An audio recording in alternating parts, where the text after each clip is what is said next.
গভীর সমুদ্রের নীল অন্ধকারে থাকতো এক বুদ্ধিমান অক্টোপাস। অক্টোপাসের 8টা লম্বা হাত, তার মাথা ভর্তি বুদ্ধি। অন্য মাছেদের মতো সে শুধু খাবার খুঁজতো না, বরং সবসময় নতুন কিছু শিখতে চাইতো। একদিন সমুদ্রের ভেতর হারিয়ে গেল একটা ছোট কচ্ছপ।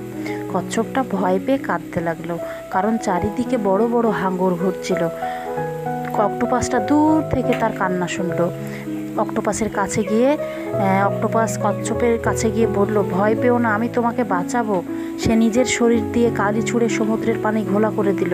হাঙররা আর কিছুই দেখতে পেল না। সেই ফাঁকে সে ছোট কচ্ছপটাকে 8 হাত দিয়ে জড়িয়ে নিরাপদ জায়গায় নিয়ে গেল। কচ্ছপ খুশি হয়ে বলল, তুমি শুধু শক্তিশালী নয়, তুমি অনেক বুদ্ধিমান।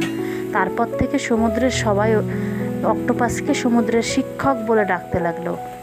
অক্টোপাসটি সবার সমস্যা শুনত, বুদ্ধি দিয়ে সমাধান দিত। এই গল্প থেকে আমরা শিক্ষা পাই, শক্তি থাকলেই যথেষ্ট নয়, বুদ্ধি দিয়ে ব্যবহার করাই আসল জ্ঞান।